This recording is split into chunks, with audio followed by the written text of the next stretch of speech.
Kindly be seated.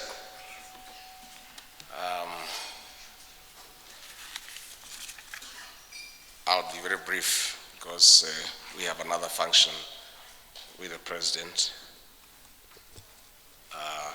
on tax. Cabinet Secretary is present, senior government officials present, Board Chairman of KAM, Mr. Raju, KAM board members, the CEO, Anthony Mwangi, KAM members, invited guests, ladies and gentlemen. It is a great honor to be here this morning as we join hands to support our fellow Kenyans who are adversely affected by the severe drought and famine in different parts of the country.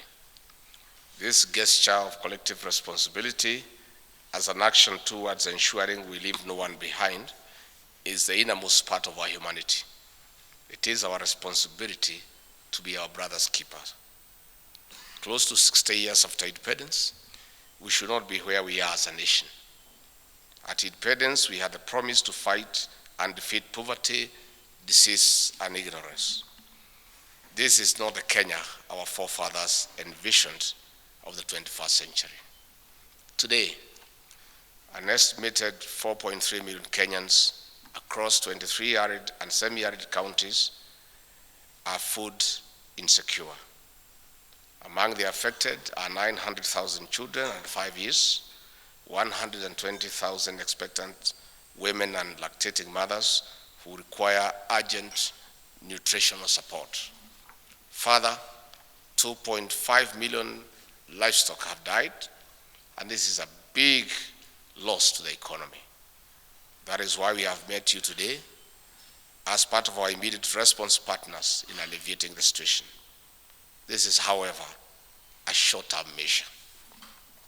The dire situation we are in calls for robust, sustainable, and long-lasting solutions to drive Kenya into an agricultural powerhouse.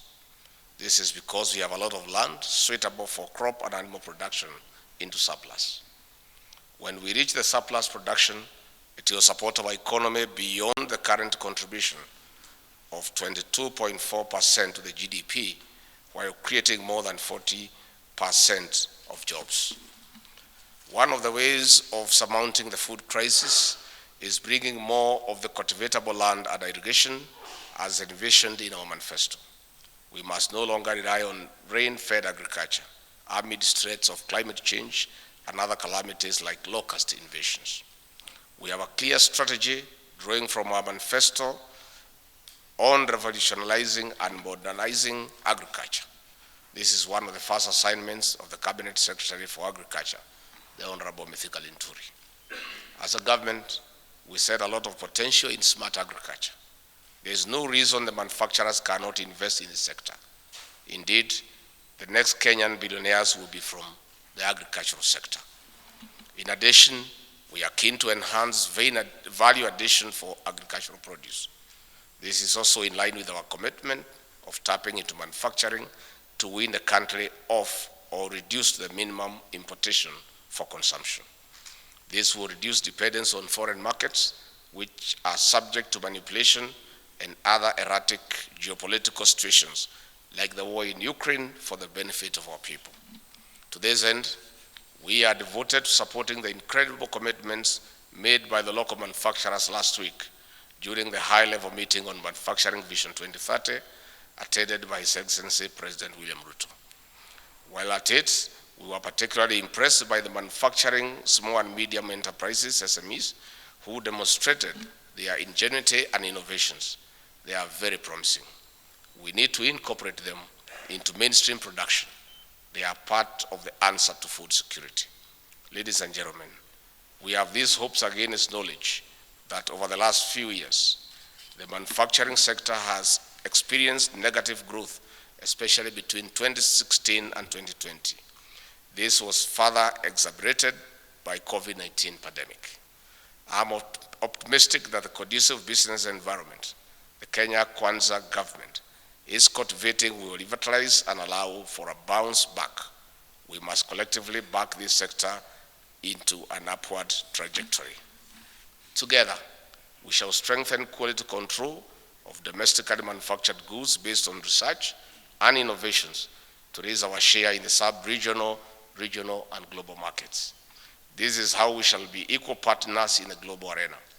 In this regard, I challenge the Kenya Association of Manufacturers to scale up manufacturing by exploring public-private partnership model and other opportunities. With such investments, we'll be creating social equity, reducing inequality, and alleviating poverty. Finally, ladies and gentlemen, at a time when the cost of basic commodities has hit a historic high, we must urgently collaborate for a better tomorrow by investing more in sustainable, smart agriculture to defeat climate change for a stronger society.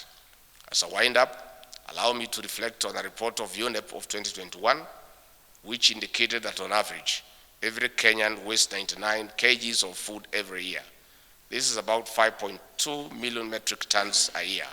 This is despite the ravaging famine as millions of our people starve. This report is a reminder to generosity and recycling of food. I would like to express our deepest gratitude to the Kenya Association of Manufacturers and her members for supporting the country at this time of need. Asanteni sana. Thank you very much.